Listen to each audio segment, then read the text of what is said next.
ጽዮንን መንካት ማለት ቤተክርስቲያንን መጋፋት ማለት የቤተክርስቲያንን ዓላማ ለማደናቀፍ ለማሰናከል ምንም ይሁን ምን አንዳንድ ጊዜ ምን ብሎ ትንቢት ተናገረ ሁሉ ሰው ከሚሞት አንድ ሰው መሞት ይሻላል በዚያ ዘመን ሊቀ ካህን ነበርና ትንቢት ተናገራለ መጽሐፍ ቅዱስ ስለ ስልጣኑ ነው እንጂ ትንቢት የተናገረው ስለ ጽድቁ ወይ ስለ ኃጢያቱ አይደለም ስለ ቅባቱ ነው እግዚአብሔር አንድን ሰው ወረዳ አስተዳዳሪ ሲያደርገው ያ ወረዳ አስተዳዳሪ ተቀብቷል ሊያስር ሊፈታ ሊያስከብር ስልጣን አለ ስለ ጽድቁ ወይ ስለ ኃጢያቱ አይደለም ስለ ስልጣኑ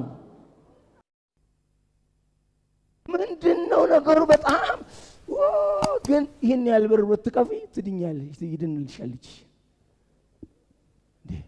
ደግሞ እንደዚህ አይነት ጠበል ብትወስጂው ይላል አንተ ጣንቋይ አዳኝ ነህ ተብየለው መጥቶ ደግሞ ጠበል ታመለክተኛል እንደገና ሌላ ድካም ሊጨምርብኝ እግዚአብሔር ነው አይደለም ሸክማችሁ ምን አይነት ነው አገልግሎታችሁ በማን ከማን ለማን እንዴት ነው ሃሌሉያ እስቲ አንዳንዶችን ጥቅሶች እያነበብናቸው እንሄድ ሸክም የነበረባቸው ሰዎች የሆኑትን ነገር ወንድም ደጎ እዝራን ምዕራፍ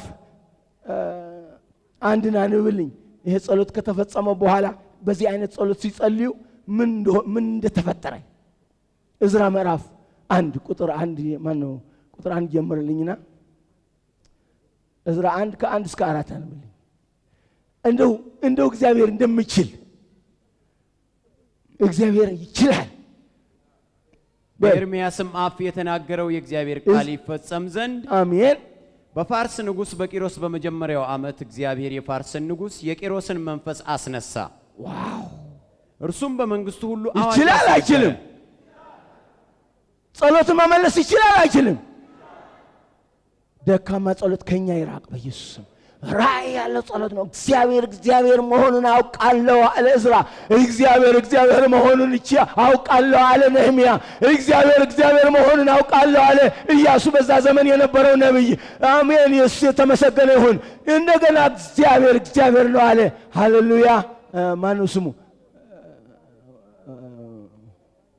ዘሩባቤል እስቲ ያለው ምን ይላል ታሪክ ነው ጫውብላ ነው በደንብ በኤርምያስ አፍ የተነገረው የእግዚአብሔር ቃል ይፈጸም ዘንድ በፋርስ ንጉስ በቂሮስ በመጀመሪያው ዓመት እግዚአብሔር የፋርስን ንጉስ የቂሮስን መንፈስ አስነሳ ዋው ይችላል አይደል አሁንም እኮ እንደዛ ነው አሁንም እንደሱ አድርጎ ነው ይሄን ቦታ ይሰጣል የዛኛው ሰውዬ 50,000 ብር በባንክ በሞርጌጅ ባንክ አላቸው ይሰጣቸው እግዚአብሔር ደግሞ መልአኩን ላከና አንተ እሱን በአየር ላይ አስቀምጠው በወረቀቱ ላይ ግን በመረጡት ቦታ ፒያሳን ብንመርጥ እኮ ይሰጣል ማለት ነው በመረጡት ቦታ ይሰጣቸው ለታሪክ እንዲሆን ወጥቶ ፎቶኮፒ ተነስቶ መጽሐፍ ላይ መግባት አለበት ያ ወረቀት ቀልድ አይደለም የምንነግራችሁ ያለሁት ከዛ በኋላ እሱ ተቀየረ ወዲያውኑ ተቀየረችን አጽፎት እግዚአብሔር ሌላ ነብር የሆነ ኮሙኒስት ተነሳና በለቀለ ከወንበሩና እንዴ ለመጤ ሃይማኖት ይሄን ያለ 5,000 ሜትር ካሬ ማን የሰጠዋል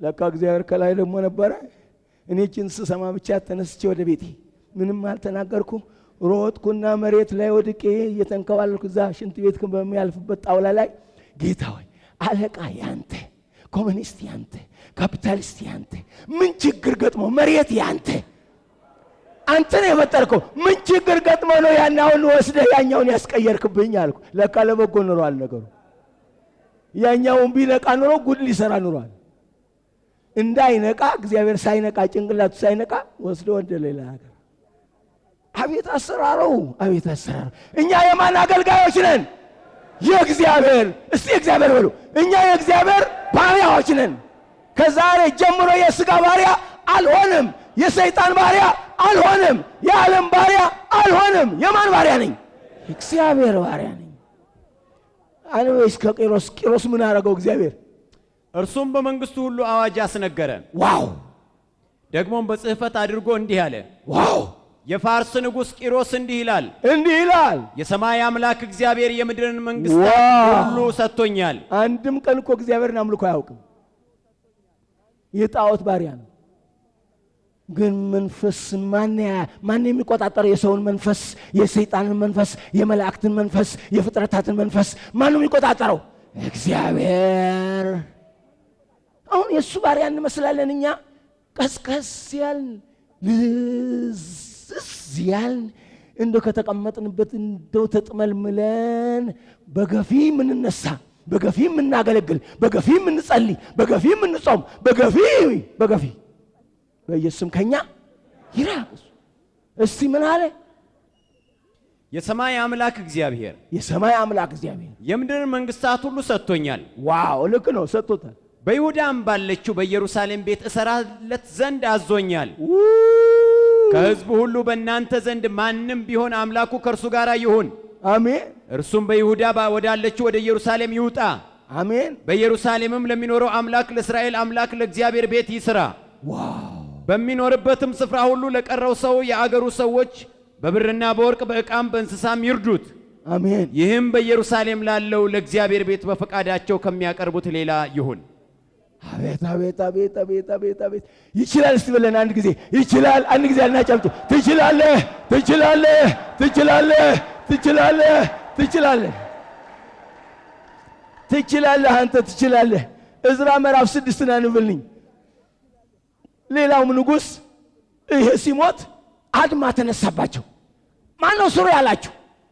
ንጉሥ እግዚአብሔር፣ የነገስታት ንጉሥ እግዚአብሔር።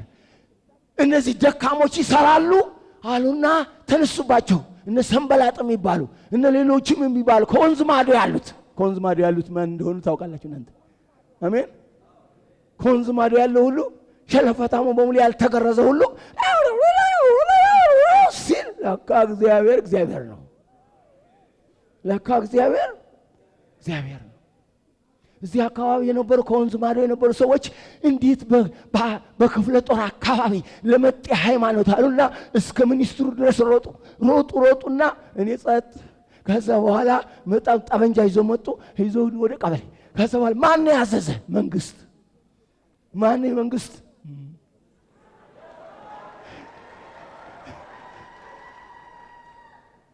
ቁጭ በላሉ ዛው እናንተ ስሩ፣ ዝም ብላችሁ ስሩ አልኳቸው። እነዚህ አጥር የሚያጥሩ የነበሩ በሙሉ በቆርቆሮ ግጥም አድርገን አጠርን። ከዛ በኋላ ሃሌሉያ ሄዱ፣ ሮጡ፣ ሚኒስትሩ ድረስ ደረሱ። ሚኒስትሩ ምን አለ? አንድ የተሰጠዋል መመለስ አንችልም። ጉድ ታሪክ እኮ ነው። እግዚአብሔር እኮ የሚችልና አምላክ ነው። ወንድሞች ለአገልግሎት ተጠመቁ። ዛሬ እኔ እጠመቃለሁ በሉ። ለአገልግሎት ልጠመቅ ነው። ይህን አምላክ ነው የማገለግለው። አሁን ጥሪ ደርሷል። አሁን ጥሪ ጥሩምባ ወደዛ ወደ ጦር ግንባር ሂዱ እንደሚለው አይነት ጦርነት ግንባር አሁን ጥሪ ለቀራችሁ ደግሞ ለሄዱ ሂዷል። ሃሌሉያ። እዛም ሆነው ስራ እየሰሩ ናቸው። የሚያጠምቁም ሳይኖሩ አይቀሩም። አሜን። አሁን ደግሞ እዛ ያለን እኛ ደግሞ ያለን ሰዎች ጥሩምባ ያለን እስከ ዛሬ ድረስ አጸላለይ የማታውቁ እንዴት እንደሚጸለይ የማታውቁ ለማን አድሬስ እንደምታደርጉ ለማን እንደምታመለክቱ የማታስተውሉ ዝም ብላችሁ 1-2 ደቂቃ መቼስ እግዚአብሔር ጸልዩ ተብሏል አሉ። ጸልዩ እንዴት ነው? እሺ ጸልዩ። ጌታ ሆይ ተመስገን። ጌታ ሆይ ማን ነው ጌታ? ምንድነው እሱ? ይታወቀው። ሃሌሉያ እግዚአብሔር ይመስገን። እንግዲህ ሰዓት ረፍዷል።